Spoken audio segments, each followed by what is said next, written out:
السلام عليكم ورحمة الله، ونتمنى إن شاء الله تكونوا كامل مهنيين. صباح الخير عليكم، صباحكم في رباحكم، نهاركم مبروك كامل يا جماعة الخير، ونهاركم كامل معبق بالورد والياسمين. ومرحبا بكم في قناتكم شهيوات فارس. كما راكم تشوفوا حبابات قلبي، صبحت عليكم بهذا المنتوج اللي نغسل به أنا حويجاتي في لا ماشينه لافي. وش من جال يا حباباتي، فيه واحد الريحة تمنيتو كامل تجربوه، ومام السومة تاعو في المعقول. يعني بالنسبة للريحة تاعو تعبق. شوفوا انا نعمل اندوز هكذا البوشون تاع ليكيد تاعنا والقريعه كبيره، وميم السومه قلت لكم في المعقول. وندير في القجر تاعي، وهذا القجر حبيت ننبهكم منين داك لازم نحوه. انا نابوي على هذيك اللي في الوسط كري هذيك، نابوي عليها ومن بعد نتجبدو ونغسلو، نعمل له تصوبينه منين داك هكذا. خير ما يتربى لك اللي كيف تعرفوا منين داك كالكير يتربى لك الصابون ويدير لك جبيره، ومن بعد نروح انتي ونحيها. شوفوا انا تشوفوا هاد لا ماشينه لافي ماهيش من لي مارك تاع دوكا، يعني الجدد ولا صافي بيان لونطون ملي كسبتها، لكن تلمو المحاضره تغسل لي تري تري بيان. ما يخفالكمش بلي دي فوا لا مارك يعني لي مارك تاع الزمان ولا تاع اللي سبقوا تاع دركا خير من لي مارك تاع دوك. تلمو نحاضر عليها يا حباباتي، قعدت لي ما شاء الله تغسل لي تري تري بيان. ونعملها هاد يعني في الاونه الاخراني نستعمل هذا الليف هدايا، وما يحتاجش بلي تزيدي ديري هذاك المعطر، هذاك الفيغ او ليكم معطر، نعمل منه غير شويه فقط، يعني بوشون صغير فقط، والريحه تولي تاع حويجاتكم. يعني كي تستعملي هذاك الجل تاع الخزامه ما كان له تزيدي هذاك المعطر. انا دايرته برك اونكا كي نحب نزيد انا هكذا. تلمو الريحه تاعهم تعبق حويجاتي في المدرسه، يقولوا لهم حويجاتكم يريحوا ريحه ما شاء الله. يبقى قالوا لهم ماما تغسل بتاع الخزامه، وهاو ليكم بارطاجيتو معاكم، وان شاء الله يكون في ميزان حسناتنا. دعاو الخير فقط. وهنا حبابات قلبي راح نجوزوا للوصفه تاع اليوم اللي حبيت نعطي لها وقت تاع الفيديو كامل لانها تستاهل التجربه. اتليت لي البنات اللي كنت عملت له واحد السر خلاها تجيب بنتها خياليه، بنين بالبزاف. هنا كنت يعني نصيب اللي كتبوا ربي تاع دجاج.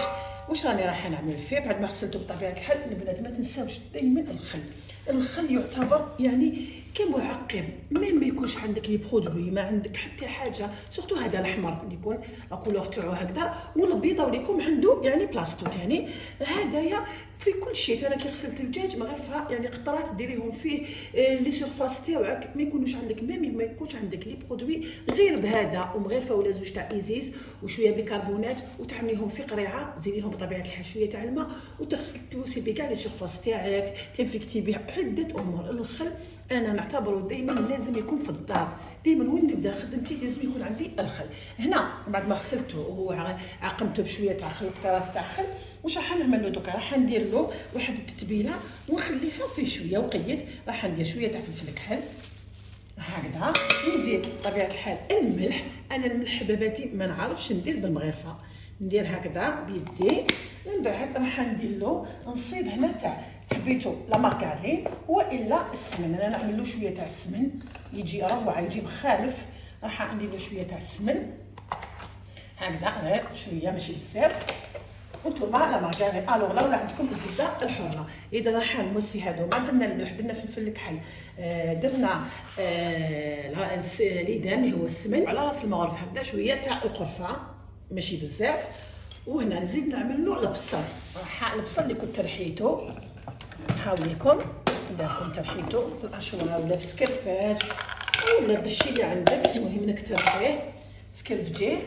راح نزيد نعملو نحطو فيها اذا هكذا، نحطو هكذا ونخلط كل شيء مع بعض. اذا كل شيء نخلطو ونخليها ان بو مومون، يعني نخلي هذه التتبيله تاعي يعني شويه لو راني مع شغلي ولا نخليها ان بو مومون. مليح كي تخلوها. ما قلت لكم شويه تاع زيت، يعني نصيب تاع واحد المغرفه هكذاك، وخلطوهم مليح. خلطي التتبيله تاعك مليح وخليها، غطيها وخليها ان بو مومون طول كي دوري في المطبخ تاعك، وعاودي ولي ليها فوالا. ونخليها راح اذا نخليها في الثلاجه لو طون اللي نحضر الشيء اللي راح نحضرو دوكا معكم. جبت تليتلي، درت يعني لا مارك، درت انا عمر بن عمر، ولا اي ماركه تعرفوها مليحه. جبت المتوسط هكذا باش يطيب ليه. واش راني راح نعملوا هذه التفويره الاولى، ما راح نحمصو ما والو. كاين من داك نديروا له المرقه تاعو حمراء، نحمصوا كلش، حبيتو حمصوه حاجه خفيفه، لكن بهذه الطريقه يجيكم كومسا. استغلوا فقط معايا الفيديو. راح نعمل له قيس 2 مغارف هكذا ولا تاع زيت، فوالا هكذا. والماء كما راكم تشوفوا في القدره راهو ليكم يسخن. راني راح نوطيه هكذا باش يجيك واقف ويجيك على حبه. قلت لك هذا اكله تقليديه واكله بنينه، تستاهل اللمات، تستاهل يعني تنجمي حتى تحضريه في المناسبات، يعني همه وبنه. دائما نقول لكم اكلوا لي على البنه. اذا رانا راح نحكوه هكذا مليح ومن بعد نحطوه عادي فور، ولكن خلوه فوق يعني النار نتاعكم يعني يفور بالطبع، ما تزربوش تمتم تحطوه. كاين اللي الرشته مثلا ثاني اكله تقليديه يفوروها تمتم يعني يتقلقوا عليها. لا لا البنات تبعوا النصائح، خلوه يفور بالطبع. راح نخليه حوالي تقريبا نص ساعه يفور بالطبع. بعد ما ندير له هذا نخليه يفور. راني حنجيب لا كوكوط نجيبو نديرو في قنيجره لان الدجاج ما فيهش الروح، لكن انا في زمان البرد والوليدات راهم في المدرسه يعني يجيو يسيبوا كلشي طايب، ولا كوكوط يعني تسلك. هنا راح ندير كامل هذيك الدجاج تاعنا، النصيب تاع الدجاج اللي كنت تبلته بهذيك التسخيله هذيك وخليته واحد انا خليته تقريبا يعني حوالي فاتت 10 دقائق. وانتم قد ما زدتوا خليتوه قد ما يكون مليح. اذا نخليه راح نشعل عليه، فوالا راهو فيه الزيت او يكون فيه السمن كما درنا له من قبل، ونخليه يتقلى مليح. اذا هنا نخليه يتقلى مليح هكذا، يتقلى فقط مليح. هنا ما غلقتش لا كوكوط، حطيت الغطاء فقط. التقليه السر راهو في جميع الاطباق، راهي في التقليه. خلوه يتقلى هنا مليح. واش راح نعمل له هنا البنات؟ شفتوا انا نحيتو في الاشواق، نزيد له شويه تاع الماء، شويه واحد فنيجر ولا باش كلش ما نخليهش يروح هكذا ونستفاد منه وتجي المريقه تاعنا بنينه. البنات شويه تاع ماء ماشي بزاف هكذا، وتخلوا كل شيء هكذا يتقلى واحد 4 ساعه. وانتي طلي عليه هكا ما يتحرق لك ما والو. لي زيبيس هذوك يزيدوا يعطوا واحد البنه. بنات راني رايحه نزيد لها قلت لكم عويه تاع قرفه، فوالا حيعطيها بنه عفوا. وهكذا راني نخلط وراه يتجم يدبال. شوفوا كيفاش دبال وطلق البنه مع هذا الدجاج تاعنا.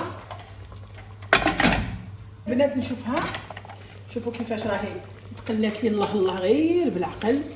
وهذاك البصل كامل دبل غير تلاحقها مليح في التقليه. زروديه هنا كي تكون هكذا ماشي خشينه بزاف نفضل نخليها هكذا باش بعد كي طيب لي ما يفسدش الشكل تاعها، وكي تكون خشينه نقطعها هكذا. عملت السعوديه تاعي واستعملت لها 2 حبيبات قرعه. كما تعرفوا القرعه تمتم يعني تدبل. انا كنت دايرتها في المجمد، خرجتها مباشره وحطيتها هنا هكذا ما تفسد لكمش القرعه. كي تكون عندكم كونتيتي ولا تحبوها ما تدبلش، خصوصا في شهر رمضان الكريم. اللهم بلغنا رمضان ان شاء الله يا رب، فاقدين ولا مفقودين. خليها زيد تقلى شويه فقط. الخضره نزيد نعمل لها الصيد تاع انا الحميصه تاعها هي لكم طيبه يعني طيبتها حوالي تقريبا نص طياب وكثر نص طياب شويه. راح نعمل لها الصيد تاع الحميصه. والمرق المرق يكون بالمسكون بطبيعه الحال، غير ترفد الغليه حدا ما تنطاش لا كوكوط بلا ما ترفد الغليه. ترفد الغليه حد يقول سيدي الطرف تاعها بدا تغلي، مبتدئات خصوصا تغلوا لي وكتقلى شويه هكذا. تنزيد شويه تاع الحميصه يعني ثانيه ولا زوج، ونمرق بالماء سخون. ترفد شويه غليه تبدا تغلي، نغلق لا كوكوط تاعي. نتاعي لك مرقت جوست مع الخضره مع الدجاج تاعك. الدجاج ما فيهش الروح، انا نخليها ترفد الغليه فقط ونولي نغلق عليها. خليو النعمه تفور مليح. عملتها هنا الملح، انا بالي كنت نصور درت كميه من الملح هكذا هو هذاك سخون نحيته. وراح ندير لها الماء ونديرو الجفنه من تحت. يعني الكاميرا خطرتها من هنا ننسى جيب لي ربي راهي تصور يا ما يصور كيما فيها. بس عملت له فقط يعني كميه هكذا تاع الملح وعمريها هكذا بالماء. غمري شويه في الماء. هايلكم كيفاش تجي يعني الماء يكون هاوليك هكذا. وخلوها خليها هكذا حوالي واحد 4 دقائق ولا 3 دقائق وهي هكذا. ومن بعد رفدي هذا الكسكس تاعك خليه يستقطر مليح وينشف ونولي لكم. كوكوط جامي تخلوها ما ياخذش لها النفس تاعها. خليتها ما حليتهاش كامل، خليتها حتى خرج النفس تاعها. ومن بعد زيدي خليها يخرج لها النفس تاعها مليح باش تحلوها. استقطر مليح كيما راكم تشوفوها وليكم. خليتو استقطر مليح. شوفوا كيفاش تكبر الحبه وتجي واقفه. تعرفوا من اروع ما يكون هذه الوصفه، تجي واقفه وفاركه. الله الله كي دوكا هكذا. واش نعمل؟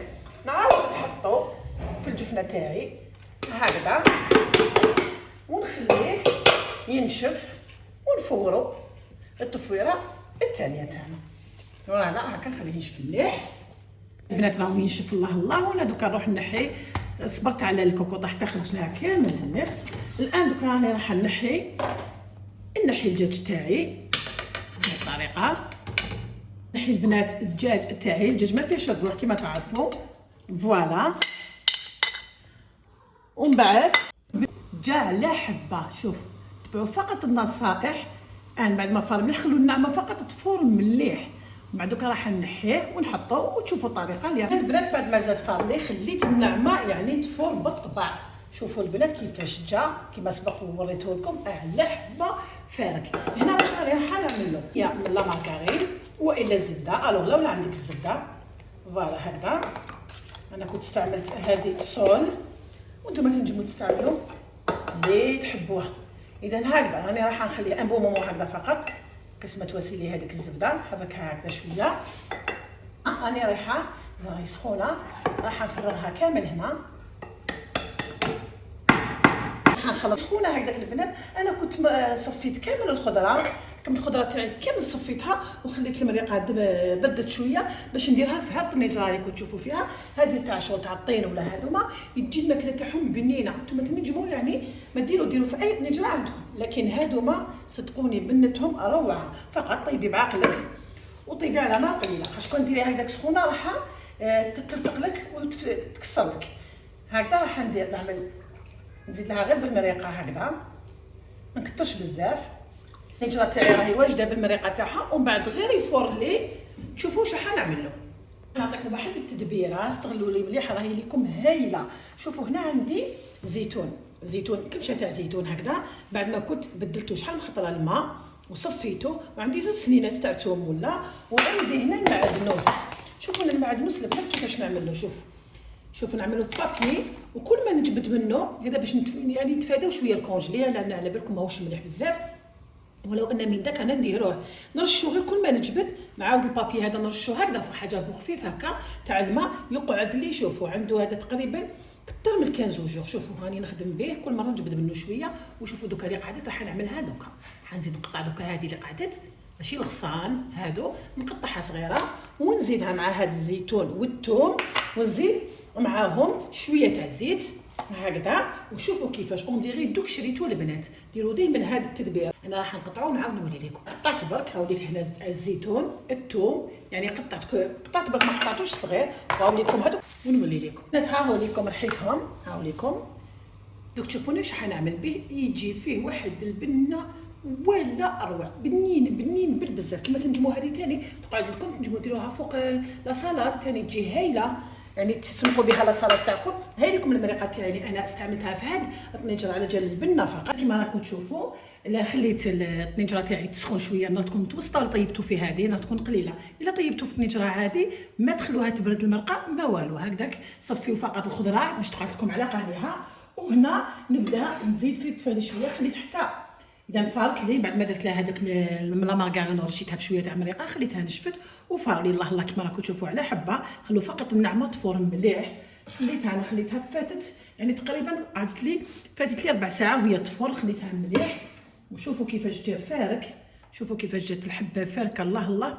ودوكا راني راح نخليها في المرقه. نحيت لها كامل الخضره نحيت لها الحميصه صفيتها كامل باش من بعد كي تجي تحطيها كل حاجه تجيك بالطبع والشام. انا راح نكمل كامل هكذا على حساب لا كونتيتي اللي عملتيها. انا ما حش نديرها كامل البنات كما راكم تشوفوا. انا ما حش نديرها كامل. نحيت من المرقه ونحيت من التليتلي باسكو درتها فطور وعشاء باش من بعد نعاود ندير غير هكذا المرقه. وراح ندير هذاك اللي كنا رحيناه مع بعض ما حش نديرو كامل يعني مازال قلت لكم درت فطور وعشاء.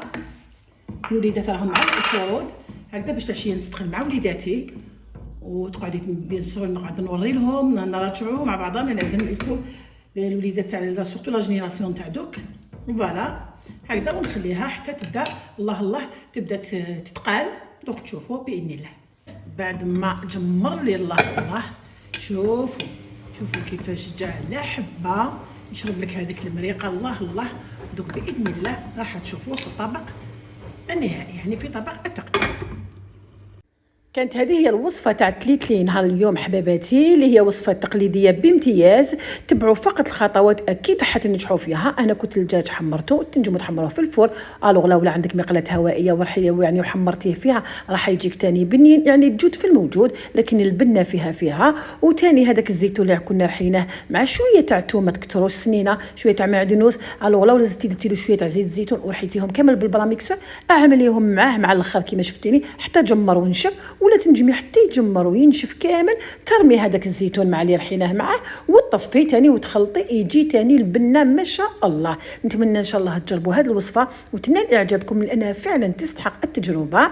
وما تعجزوش علينا بلايك ديروه وبارطاج تعملوه وبكومنتير تكتبوه، وان شاء الله يكون في ميزان حسناتكم. واكتبوا لي تعليقات تساعدوا لي قلبي، ربي يسعد قلبكم ويعلي مقداركم. والى فيديوهات قادمه ان شاء الله. سلام الحبايب.